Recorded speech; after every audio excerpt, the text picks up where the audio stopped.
À la question de savoir comment on peut finalement soutenir un élan vital pour sortir de l'angoisse liée à cette situation de pandémie et au confinement qu'elle requiert, c'est une question qui est extrêmement difficile, mais je dirais que l'élan vital, qu'est-ce que c'est?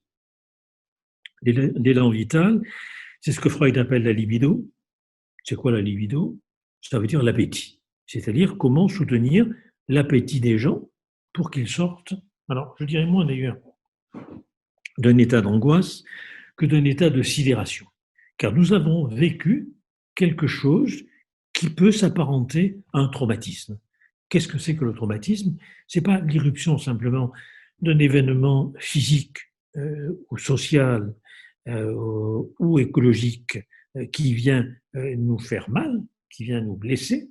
Le traumatisme, c'est la surprise dans laquelle nous nous trouvons au moment où surgit justement cet événement. C'est-à-dire que la notion de traumatisme est inséparable de la notion d'état psychique dans lequel nous accueillons et nous traitons et nous pouvons résister à des événements indésirables, qu'ils soient d'ordre physique, somatique, qu'ils soient d'ordre sociaux ou qu'ils soient d'ordre écologique. Donc nous avons été sidérés.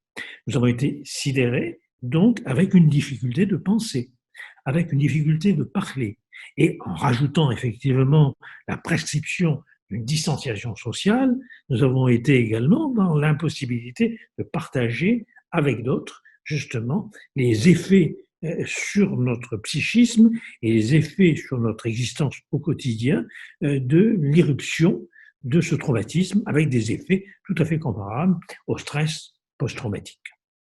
Donc, effectivement, avec des insomnies, avec des troubles physiques, avec de l'angoisse et bien d'autres symptômes de type anxieux, de type, je dirais, névrotique.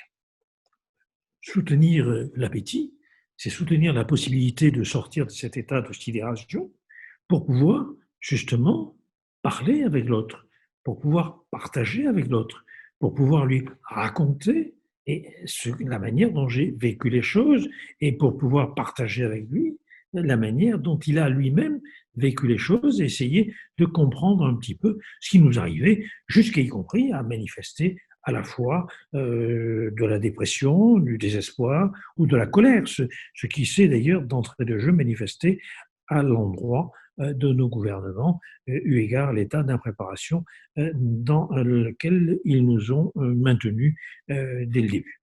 Après, ça s'est un petit peu arrangé quand même, il faut le reconnaître. Donc voilà, soutenir l'élan vital, ça veut dire soutenir l'appétit, ça veut dire que soutenir le désir de liberté. La liberté, qu'est-ce que c'est?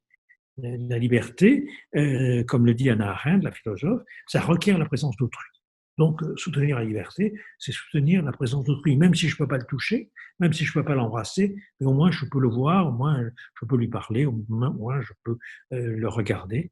Et la liberté, c'est aussi, comme le disait Pierre Leroux, un politique au XIXe siècle, la liberté, c'est d'abord la possibilité d'agir.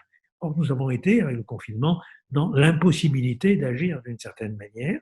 Il faut que nous puissions retrouver cette possibilité d'agir, donc que nous puissions à la fois nous mouvoir, à la fois nous parler, à la fois nous sentir, même si on ne se touche pas, nous regarder, nous écouter. Je crois que c'est tout à fait essentiel et je crois qu'il faut considérer que soutenir l'élan vital, c'est tout simplement redonner les conditions d'éprouver de l'appétit pour le monde, d'appétit pour soi-même, d'appétit pour la vie, d'appétit aussi pour la démocratie, qui est quand même quelque peu aujourd'hui en danger.